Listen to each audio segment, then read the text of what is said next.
दूसरे बूढ़े ने कहा, हे दैत्यराज, ये दोनों काले कुत्ते मेरे सगे भाई हैं। हमारे पिता ने मरते समय हम तीनों भाइयों को 3,000 असरफियां दी थी। हो सकता है आपको यह समझने में दिक्कत हो, तो मेरी पिछली कहानी का लास्ट पार्ट 1 मिनट या आधा मिनट आप देख लेंगे तो समझ में आ जाएगा।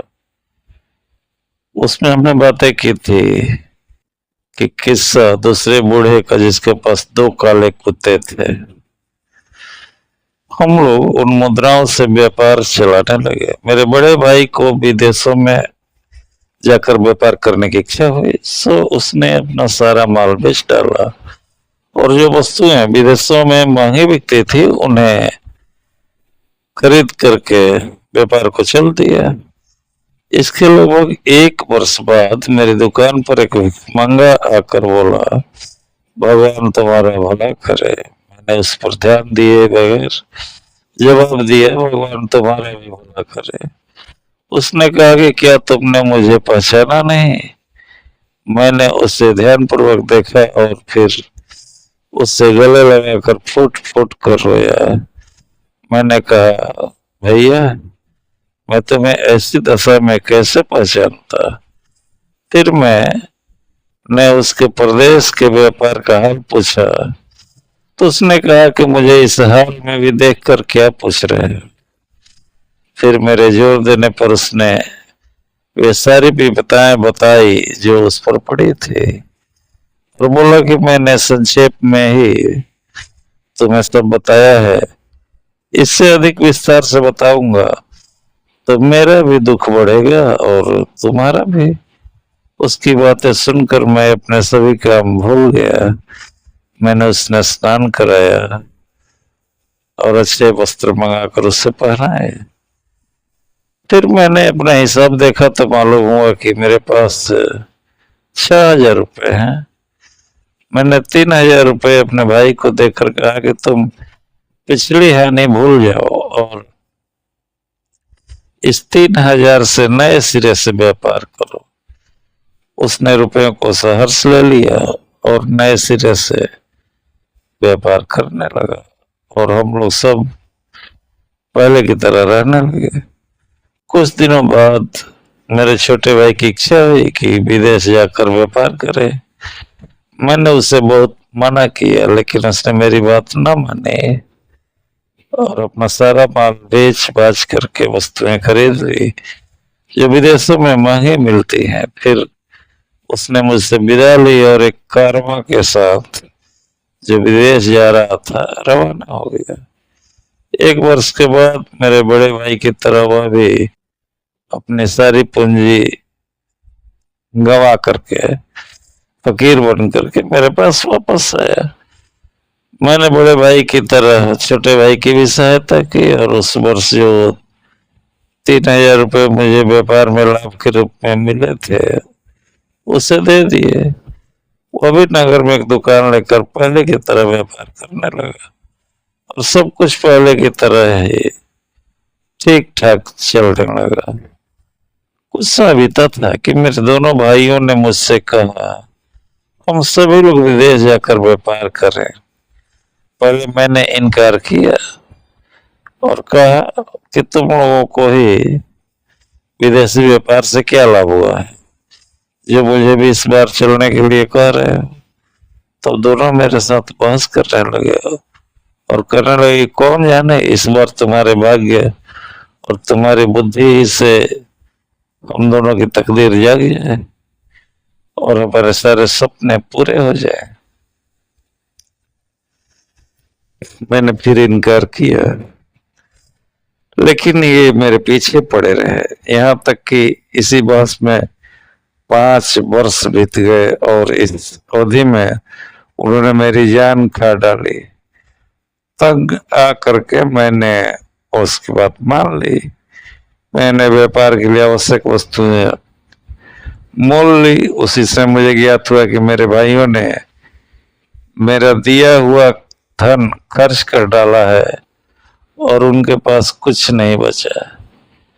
मैंने इस पर भी उनसे कुछ नहीं कहा उस समय मेरे पास 12,000 रुपए थे।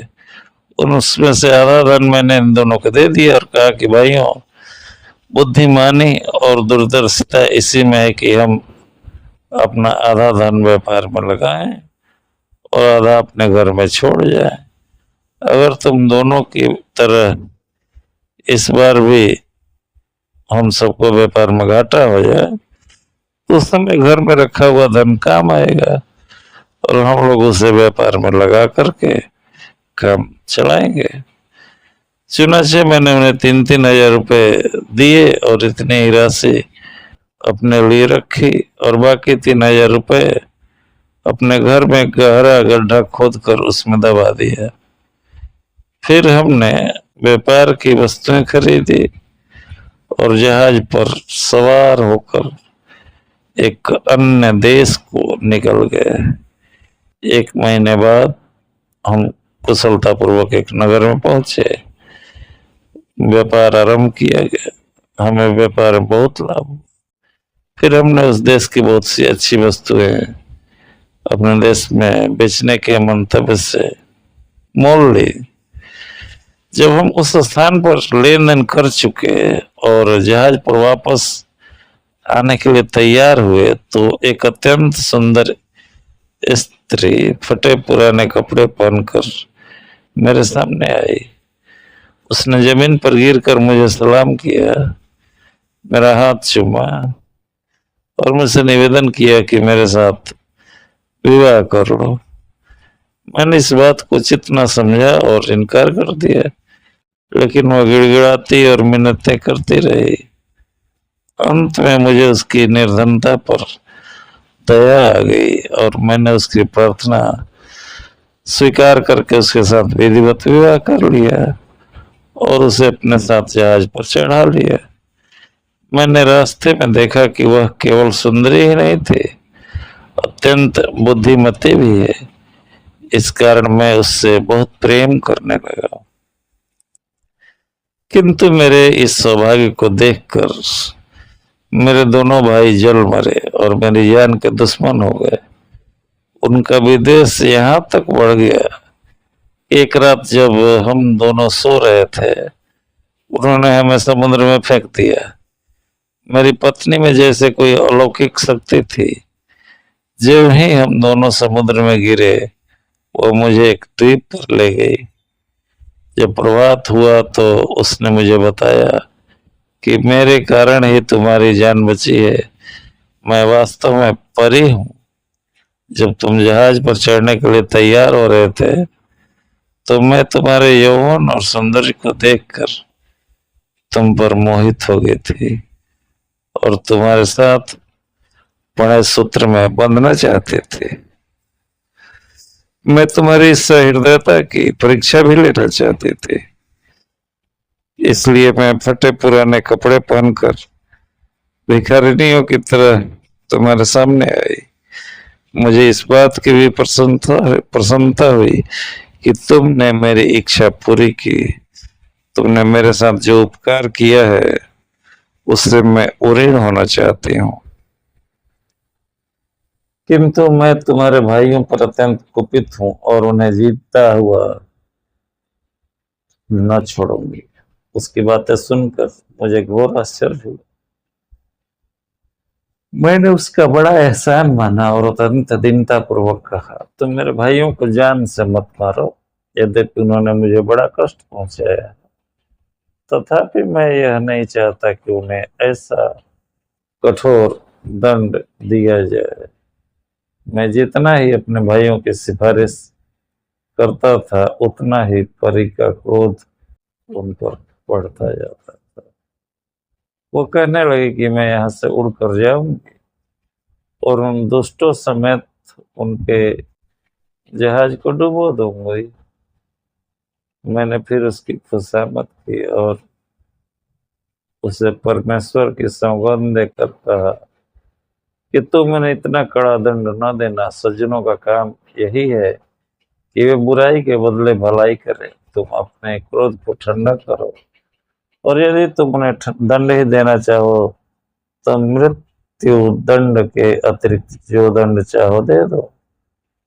मैं उसे इस तरह समझा बुझा कर मना कर रहा था कि उसने एक क्षण में मुझे उड़ाकर मेरे मकान की छत पर पहुंचा दिया और स्वयं अंतर्ध्यान हो गई। मैं छत से उतरकर घर के अंदर आया, फिर मैंने गड्ढे से अपने दबाए हुए 3,000 रुपए निकाले और दुकान में जाकर फिर कारोबार करने लगा।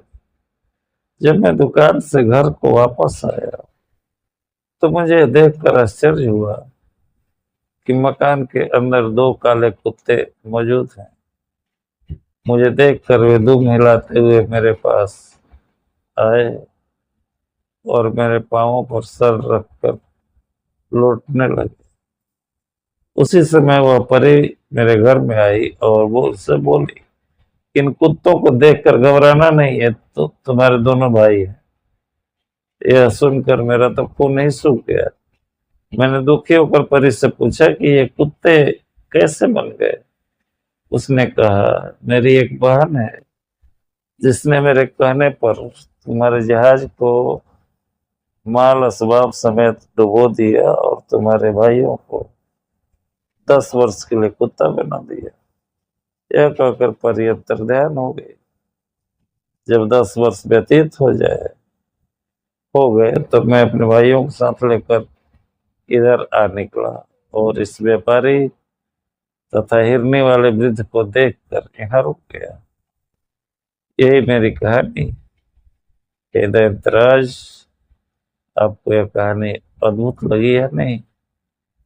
दैत ने कहा, वास्तव में आप विधि बड़ी अद्भुत है। मैंने व्यापारी के अपराध का दूसरा तिहाई भाग भी माफ कर दिया। इस पर तीसरे बूढ़े ने इन दोनों की तरह दैत से कहा कि अब मैं भी अपना वृत्तांत आपसे कह रहा हूं। यदि आप इसे भी अद्भुत पाए तो कृपया व्यापारी के अपराध का बाकी तिहाई भाग भी क्षमा कर दें। दैत ने बात स्वीकार की और इससे आगे की बात अगली कहानी में